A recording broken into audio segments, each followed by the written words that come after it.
So welcome everybody to Spin Legal on October the 2nd. Hey Angela, we're in the last quarter of the year. October, November, December, and then 2024 is over. Are you going to be happy about that or not? I will be pleased. Okay, so you're on with Spin Legal this evening, October 2nd, episode 36, I believe, with Angela Browne and Peter Giblett, and we're partners at Invictus Legal. And tonight we're going to be doing a topic which is about suing or prosecuting a friend or colleague, or even partner or something like that. So there we go. And so that's the topic we're kind of looking at today. Okay, so if you need to contact Invictus Legal, you can do so on 905-688-5598. Email Angela at angela@weareinvictus.legal or me at peter@weareinvictus.legal. And website is weareinvictus.legal. There you go. So, suing or prosecuting a friend or colleague. I added the word prosecuting here because there's a number of ways in which you could take legal action against, a friend or colleague or wife or husband or, somebody close to you. Mm-hmm. And there's serious consideration that really needs to be taken by anybody that you're thinking about suing. It's serious if you were to, hey, I want to sue RBC because I tripped on their step, right? Mm-hmm. There's a lot of serious consideration, and you walk into your lawyer's office or your paralegal's office and you say, hey, this is what happened. What's my chances of success? And they're going to ask you a number of questions. But when so there's a very serious situation, right? It's not, nobody's going to kind of wind you out money and say, hey, Angela, how many dollars am I going to be giving you? Mm-hmm. It's not going to happen that way, is it? You've got to prove your case. You've got to think about all the damages that occurred. Hey, the fact that your knee's going to ache for the next 60 years is something that you need to consider. Mm-hmm. Right. And, so it's even more the case when you're suing or prosecuting a friend or colleague. Okay. And it can be very awkward. Well, of course it could. Like, this is one of those things, like a lawsuit could really spoil a good family dinner. Right? Like, for example, if you go to a dinner for a family and then it comes a party afterwards and then people get drunk and then they go out and drive, nobody stopped them from drinking. Here you go. You just been sued. Yeah. There's a lot of things that can happen. Hey, lawsuits can spoil a lot of things. Lawsuits can spoil a lot of things. It can spoil your relationship. If you value your relationship more with somebody than you are looking at the situation, you have to take that consideration seriously, what kind of relationship you have. But I think by the time you're considering suing, that the relationship probably is already gone. Yeah. Well, exactly. We're talking about at that point, if you're really determined to sue, think of it like ex-wife, ex-husband, ex-employee, ex-boss, etc. You're likely out the door at that stage, right? Well, ex-husband, ex-wife, maybe not necessarily out the door, but you're not living in the shared accommodations that you used to live in, right? Yeah. And then the thing is, there's always still there's still the tension that you have, like some of these things,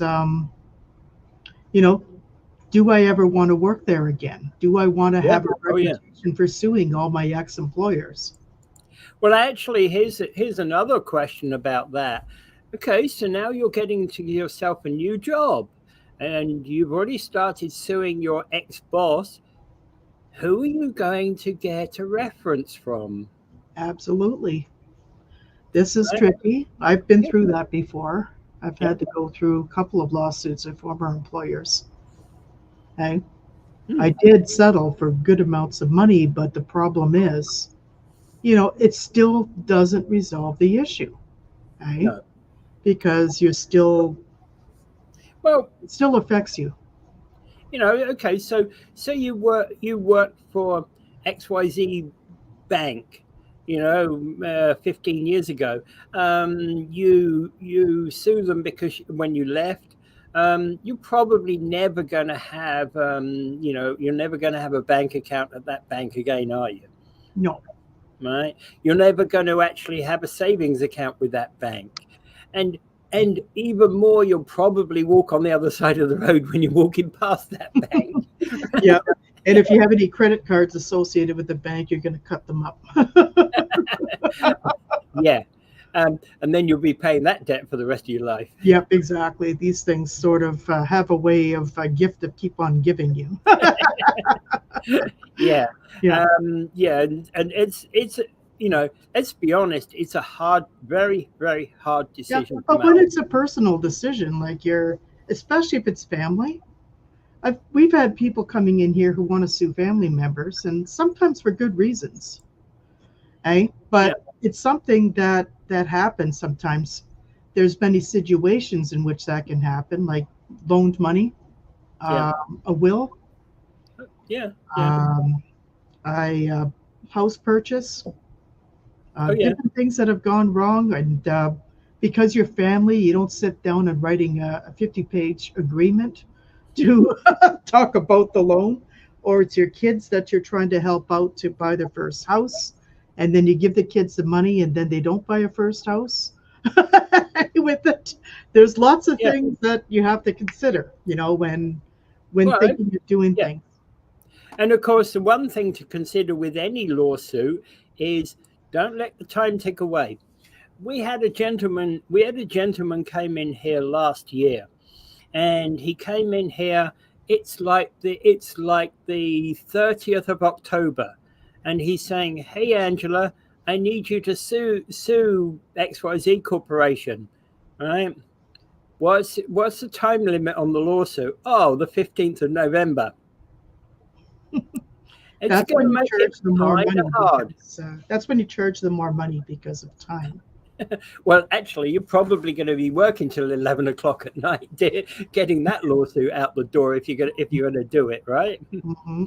But so that's don't let the time tick away. I say that about any lawsuit, but again, especially one where you're kind of saying, "Do I or don't I sue?" Do I really want to sue my ex-wife? Do I really want to sue my ex-boss? Mm-hmm.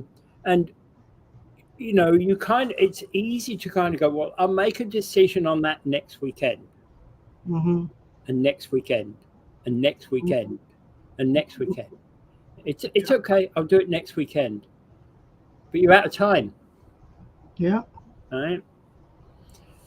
And and that's why I think that we put this subject up, because you've got to think about a lot of things if you're going that way, right? Mm-hmm. Okay, so next question: what will you do when you tell them? What will they do when you tell them? I don't know. Depends. When would you tell them? Some of them may be expecting it. Okay. Yeah, presumably, like for example, you're breaking up. You're no longer a couple. You're ex-wife, ex-husband type of thing. You can't. You're sleeping in the other room. You can't tell me that you're not expecting that divorce lawsuit to come through the door some point, right? Yeah. Right? So what will happen when they find out that situation's probably already broken enough that they might just breathe a sigh of relief and say, "Thank goodness at last." Yeah, I've had some things that were pretty interesting when I used to do the divorces. At the time when they didn't have regulations on it. But at that time when we did the divorces, I've had people coming in, and after they were served with the divorce, the other party went, "Hooray!" and all the balloons went up in the air, and the champagne bottle got popped. So that was a very unexpected thing for many people, because they were glad to see that somebody filed a divorce and they didn't have to bother doing it. Well, so and the other for 30 days and let them file a default. And the other question, though, is, for example, if you're filing a lawsuit against your best friend or something because of something they've done, the question here is, is definitely one of when will you tell them, and the what will happen when they find out may well be that, hey, that relationship's done. Yeah, and I think it's best that if you plan on doing this, and if this is an issue, that you do seek legal representation and discuss it with your paralegal or your lawyer about the best way to do it. Because if there needs to be some communication, it's best done through that third party. Yeah. Right? Because otherwise, emotions and everything else will get in the way, and the issue that you need to sue about will kind of be left out. Well, and the other question about this is that if you speak with a legal representative, one of the questions that legal rep might come up with is, do you really need to go as far as a lawsuit? Can we mediate this issue? Mm-hmm. Is it possible to mediate the issue? Yeah. Is it possible to mediate the issue? Yeah. Hey, I get here early morning, so I take the parking space. But you kind of say, Peter, that's my parking space. You know it is. And I said, yeah, you get here early enough, you can have that parking space, right? Mm-hmm. We can fight over that for a year and a day, and we can sue each other over that. Over that. You can have a boxing ring put out in the middle of the parking lot, and then whoever wins could take the parking spot. Yeah, I suppose the Marquis of Queensberry rules come into play there. Yeah, Mm-hmm. Fair dues. But again, wouldn't it be better mediate that type of thing? Things like that could be sorted. Yeah. Okay? But sometimes there's things people do that are not very wise. Lending money to a friend. If they're a landlord, sometimes they'll let their friends stay for a little while. We'll come on to them anyway. In their upstairs apartment because they're out of a house right now, but you can stay for a little while until you get back on your feet. Yeah. But what tends to happen is they start becoming one of those squatters. Okay, so there's a point at which the relationship is now an ex-relationship. And that's when it became a squat, turned in from a friend who's just staying there as a guest. Now they became a squatter. That seems to be where the margins or the line of the sand goes. Yeah, and there's a question about the impact on a future relationship. Because, if you want to be that person's friend, or if you see any value in any continued friendship, that's something sometimes it's better to mediate than to go for a full-blown lawsuit. Well, and for example, in a landlord and tenant relationship,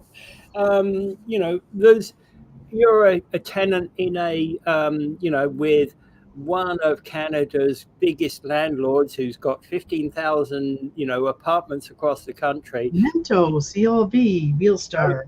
Yeah, and basically those companies haven't done the maintenance in your unit. You've told the maintenance guy till you're blue in the face about it. So you put a T6 up to the board, up to the landlord tenant board, and eventually they're heard. You've not stopped your paying your rent. You've always been on time with your rent. And at this point, sometimes now your hearing's in place, and the landlord says, "I didn't know that you had a maintenance issue. Tell me more about it." Yeah, they'll go into a mediation room with you and they'll talk to you about it. And I said, because maybe they changed hands or changed supervisors or superintendents or something. And then somebody comes in and says, oh my God, I didn't know there was an issue. How can we work that out? This is something that's sometimes these things you have to go. There's a lot of people that do something called jumping the gun. And suing. Well, I was sorted out. I was looking at one of our students was looking at an LTB hearing today and talking about jumping the gun. Yes, this particular tenant did jump the gun. Absolutely, he jumped the gun. This was for a T5 application for he was illegally evicted or evicted in bad faith by an N12.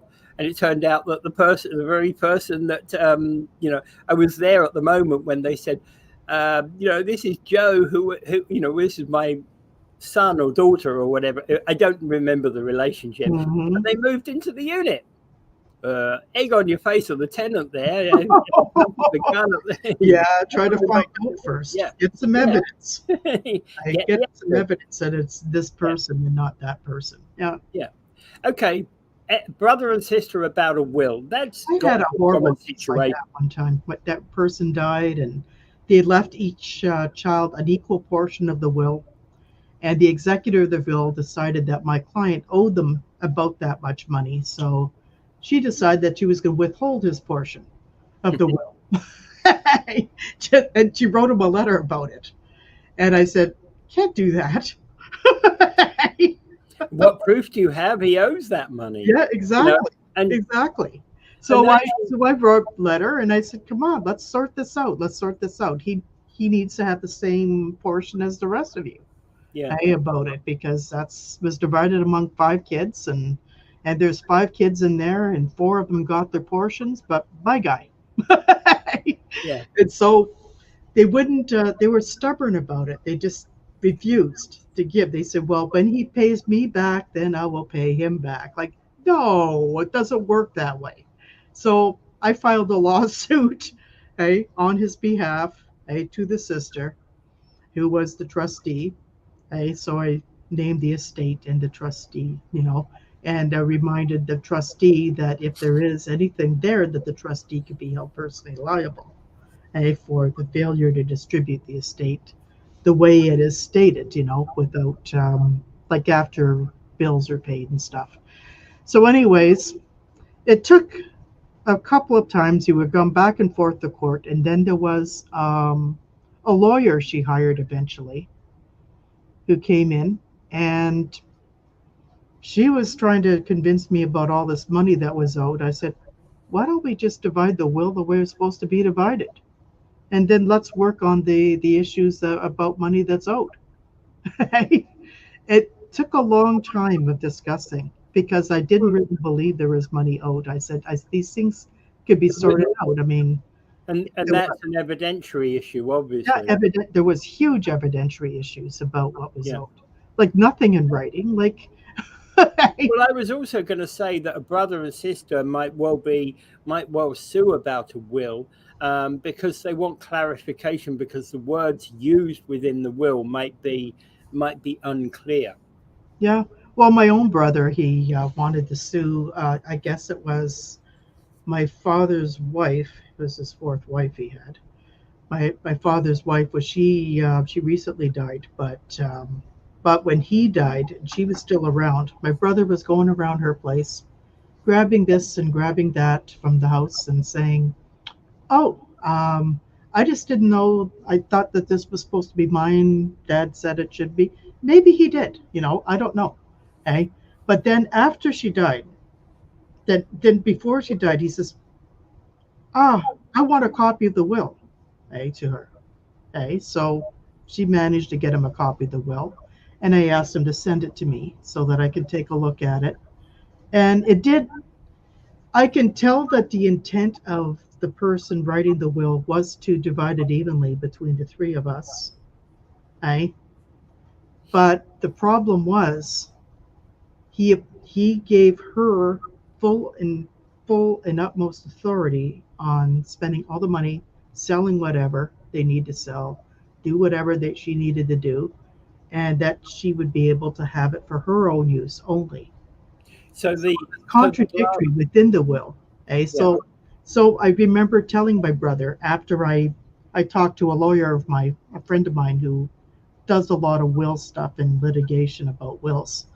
And he looked at this and they said, this is one of the most poorly written wills that I've ever seen. So that can happen.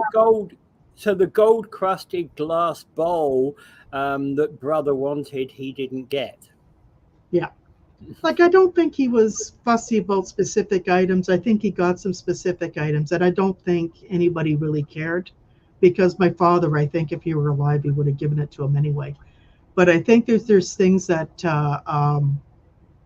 that happen when you get your will done. Make sure it's done properly by a proper attorney who's going to go over everything about exactly what you want to have happen after you go, so that you know who's the first person who is going to be getting anything, or are you just going to be dividing them all up evenly and let God sort it out? Hey, Well, these things, yeah. and of course, the other important aspect there, just as a, not that we deal with this particular area of law, but one of the important aspects about it is make sure you don't die without a will. Yeah, people have died without wills, and I remember one fellow, he died without a will, and he was living common law with her. He owned the house. Okay? She lived with him for 20 years, Yep. and he died. He owned the house. She had no rights to the house. She had no rights to anything. Yeah, Uncle Bob came and took it all. Yep. When basically he could have written a will and included her in his will. Yeah. Simple. All right. It's moving on from that scenario. Lending money to a friend.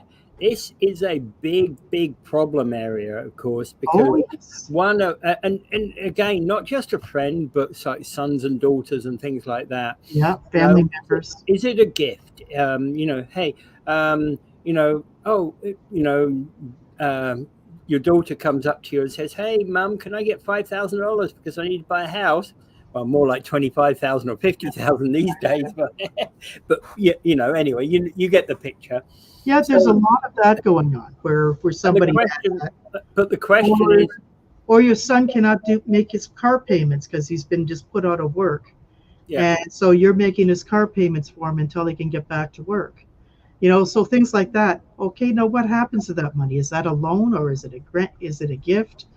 These things have to be just talked about, put in writing, and determined what limits you're going to be giving. You're not going to be paying his car payments for the rest of the life of that loan. You're going to only give him a few payments until he's back on his feet. Yeah. And then once he's back on his feet, then he can start repaying you. And the whole point about writing it down is that all too often we get in this situation of well, mum, boy goes, mum gave me $20,000 to buy my house. She always intended to give me $20,000. It wasn't a loan. And mum says, of course it was a loan. I gave him a loan. I never ever promised to give it to him, not to be repaid. But did she ever, when they talked about the money, did she ever say, I need $300 a month or whatever it was for the next 20 months?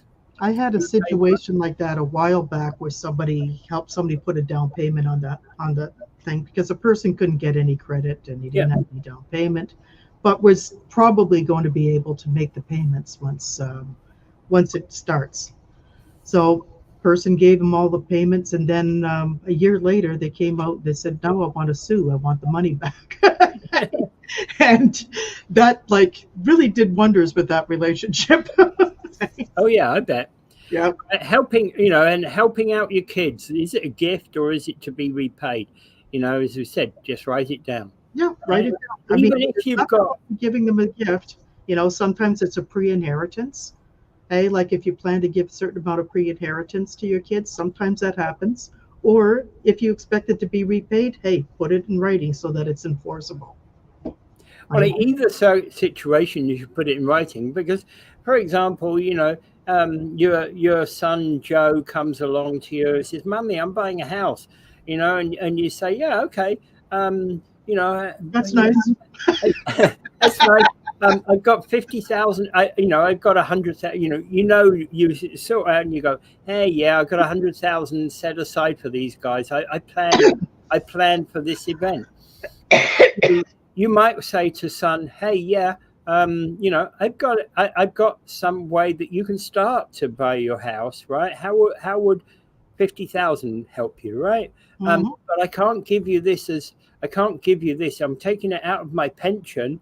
If so long as you repay me over the next 10 years, even if you were to put a simple contract together, Yeah. you know, Angela is gifting son Kevin $50,000 to be repaid over the next 10 years for the purchase of his house, right? That would be the type of simple contract that's come into play. It could be done in a promissory note, or could be done in type of thing. There's a lot of ways that these things can be drafted. Eh? And it's clear to the court should there ever become a future dispute. Yeah, exactly. Because that way the terms are clear, and then nothing gets paid back. Yeah, 5 years down the line, son Kevin has not paid a dime back, and you know, a mummy comes along and says, "Nope, time to sue. I've written him a letter, and he's still not paying."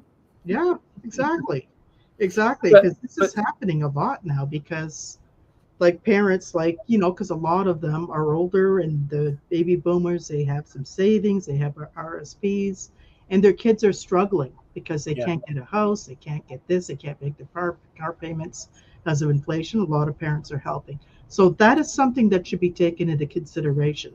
Okay? If you want to give them a loan outright, that's fine, but write that down, make sure that that's clear. Yeah.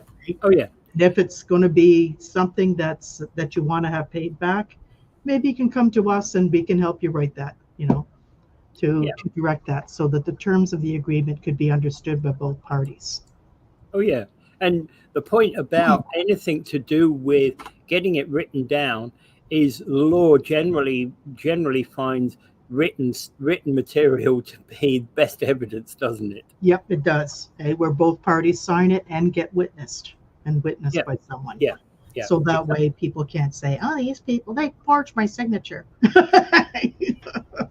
Yeah, especially if the witness is, you know, okay, so if it is, you know, okay, so if it's in your situation, you're lending your son some money. It's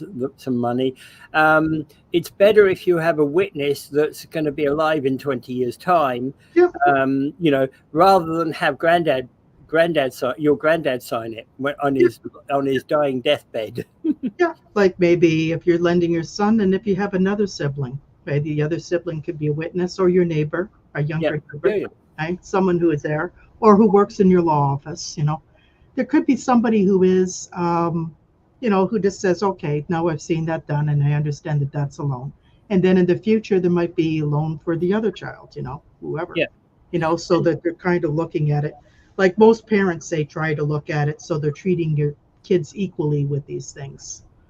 Okay, so if we go back for a moment to lending money to a friend, we've just been talking about putting paperwork in behind the loan. It's not necessarily official, but it's something to indicate that there was a relationship.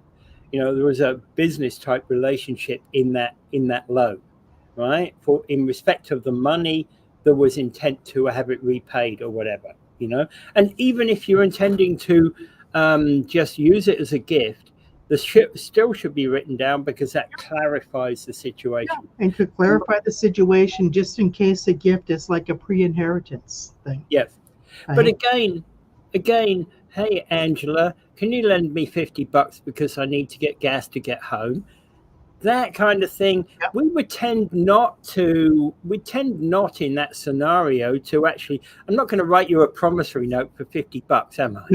No. Those things sort of are more reciprocity type but thing. Again, the fact that I didn't write you a promissory note for the $50 might irk you in 6 months' time when you say, "Hey Peter, I need that $50 back because I now need the gas to get to, you know, wherever, yeah. And I'm like, "Sorry, don't have it, can't do it. Sorry, no way." Yeah. Right? That's the point whereby that's fine, Peter. That's where you're gonna go to hell. Okay? That's the point where things could become very problematic, can't they? And now, you know, not that you're going to go to court for that kind of situation, but now you're potentially in the situation of, you know, you're going to sue me for the loan. You know, that's where you could potentially enter a problem. costs you more to file the case in it, the money, and the service.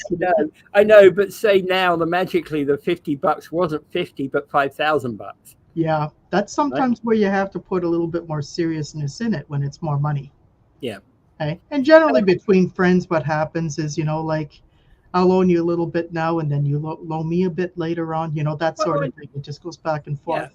And an informal thing like, hey, on a Thursday, we're going to go to the market and I'm going to buy you a coffee. And next Thursday, you buy me a coffee and vice versa, right? That type of thing. Go some stuff, I'll fill your stash. It's an informal situation. And you kind of, if you don't buy it, say, so you bought it last week. And I say, hey, I'm skint this week. Can you buy me another coffee this week? Mm-hmm.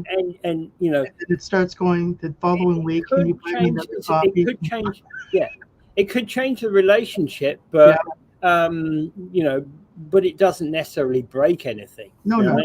Yeah. It just makes me ask questions. Asking a few questions like, "Where is your money going?"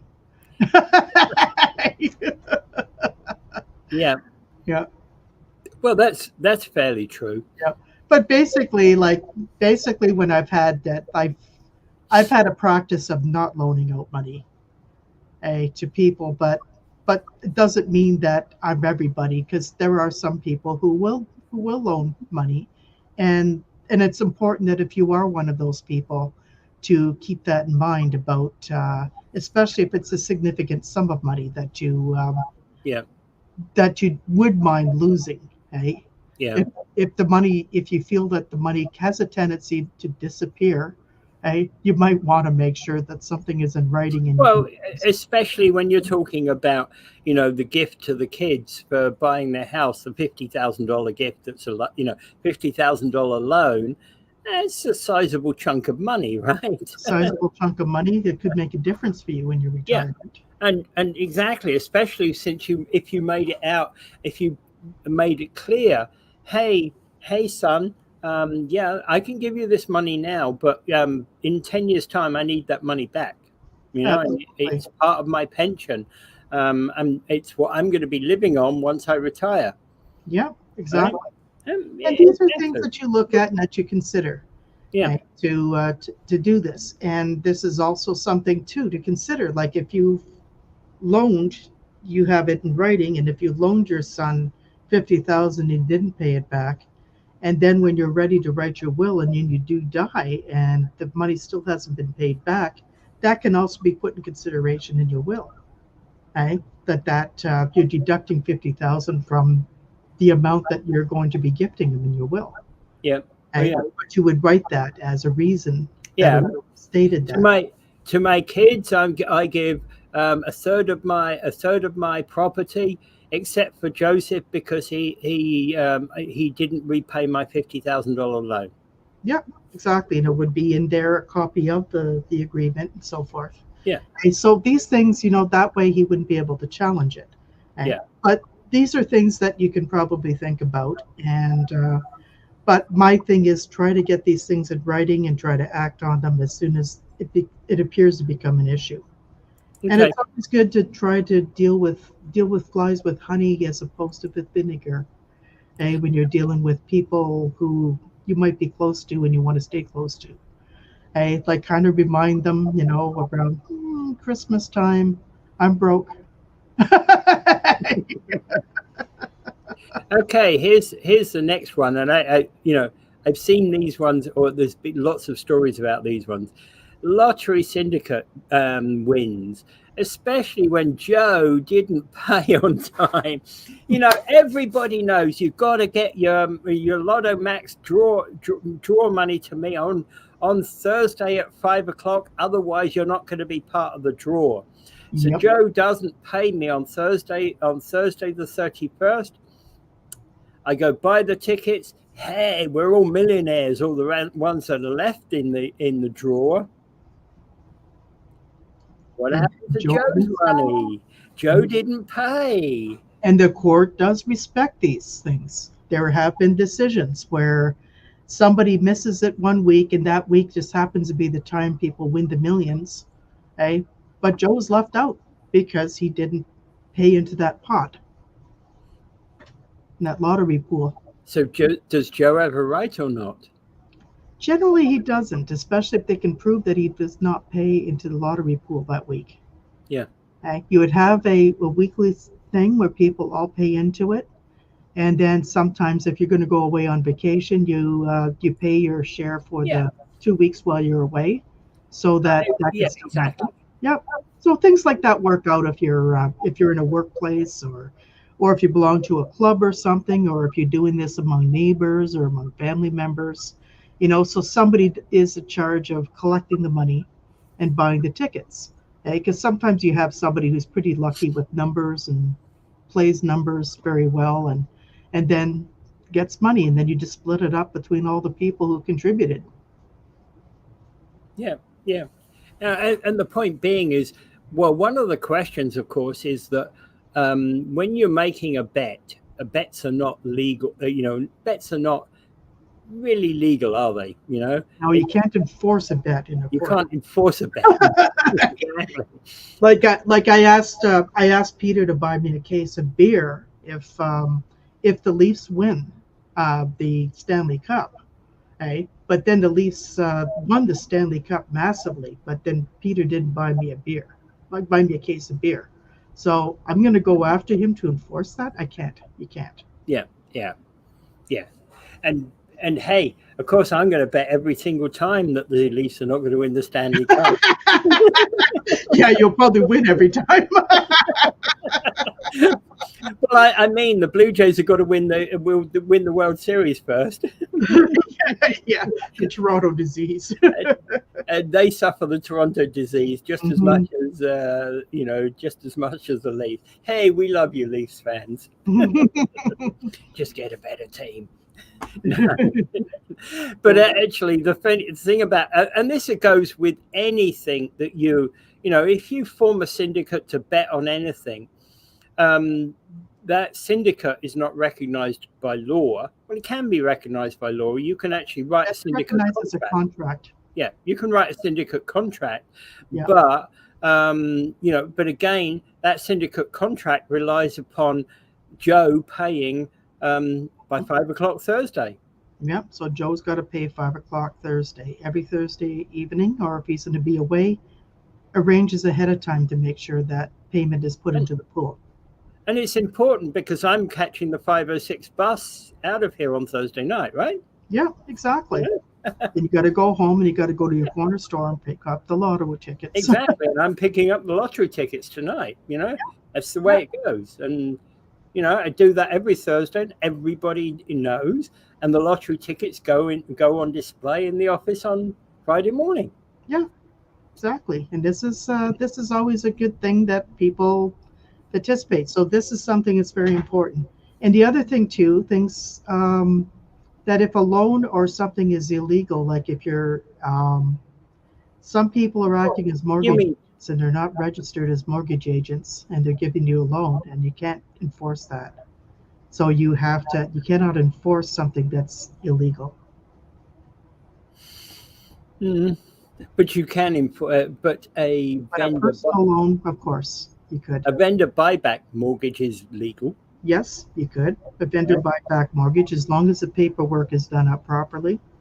I always recommend very strongly that you get it done properly, paperwork with the lawyer, have the deposit, everything else, because that will follow through with the enforceability of the contract. Yeah. And it's just as enforceable, it's the same as buying any house and buying any property. It has to be done by paperwork. Yep, exactly. And then at a certain point of time, that will kick into financing, and then the property transfers over to the new owner. Yeah, so I mean, these things, that's what I said, they have to be done in writing. Okay. Then there's other lawsuits where people say, oh, he slandered me. Okay. You can do that, but it has to be done in a very, there has to be some way of proving it. Yeah. Somebody was there when it happened, things like that. And then you do have to prove some damages to this. And you're here with Spin Legal this evening, where we're talking about the subject of suing or prosecuting a friend or colleague. It's a very tough thing to want to do, but as with any lawsuit, it's a tough decision to make, and eventually, almost inevitably, at some point, if you've been wronged, there's a point at which you say, "Got to do it." Yep, exactly. Yeah, because as I said, I've been in practice for about 30 years, and things like that have happened where people had to go after friends or family members or people they thought that they were close to, but I guess not anymore because of something that has happened. Well, I guess the other thing about that is we assume that friendships are going to last a lifetime, right? And the truth of the matter is that friendships tend to be, fleeting, momentary. Maybe they last during a period of you've got commonalities, and they drift away once you no longer got common ground. Yeah, exactly. Someone gets married. Yeah. Your best friend gets married, and then they're off with their spouse, and then they have a child. They're more concerned about the child and raising the child. Yeah, and there's no beer down the pub on a Friday night. Yeah, exactly, because they just don't have the time. Yeah. Okay? Or somebody gets sick, and they suddenly have one of your friends gets sick, and then they don't hang out at the pub on Friday nights like with your other workmates. You don't see them much anymore, although sometimes you may still see them once in a while, but maybe not in the same way. Yep. So people change in different ways, and over time things change just on their own without people feeling bad about it. without actually the prospect of a lawsuit being involved in it. So that friend, that person who 10 years ago you wouldn't even think about suing, perhaps you do now. Yeah. Right? Yeah. And now, you have somebody there saying something, or you have a difference of opinion, Rob. Okay, so one of the things we talked about, or you have a difference of opinion as like things like people voting for Trump, people voting for Harris in the U.S. I mean, that's splitting families and everybody. It's absolutely polarized down there. I can see that, and politics can be can separate people. People who have been lifelong friends suddenly, because of political change, you voted for what? I'm not friends with you anymore. Get away, you evil person. That type of thing. I've had people who absolutely disgust me who vote the same way I do, and I've had people who I absolutely love who think differently politically.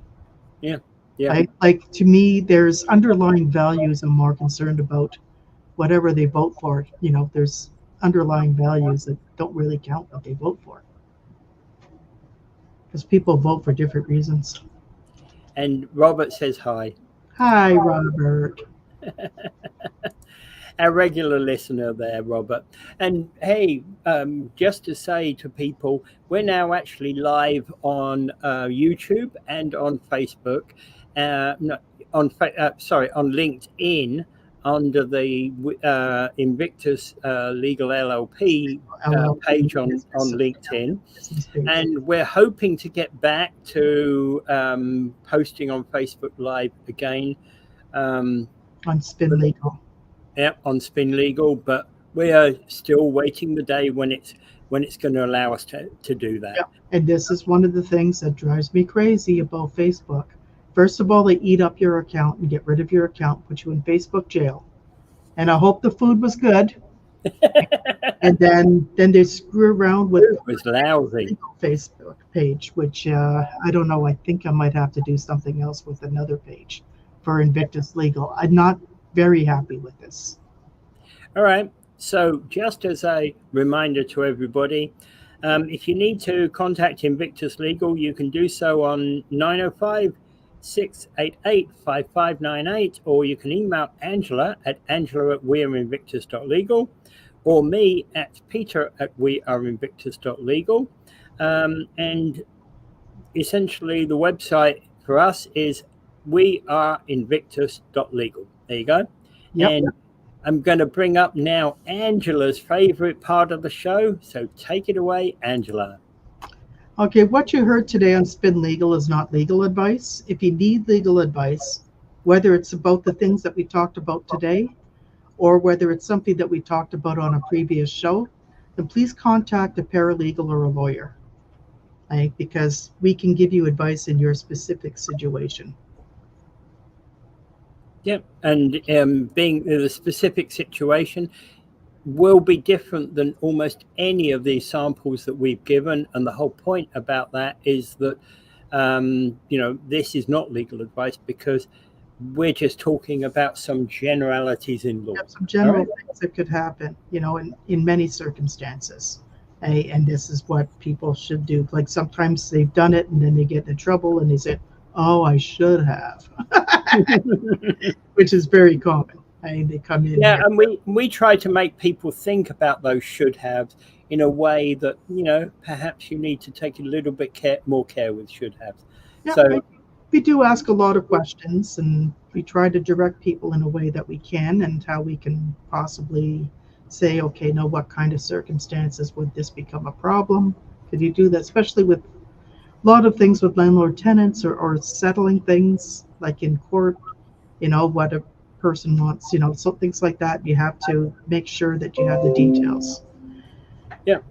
The other thing too is if you would like to see a topic or an interest that you would like to see us talk about, please leave it in the comments or email us or communicate with us on Spin Legal or on this YouTube page, or somehow to communicate with us about a topic you'd like to see us discuss.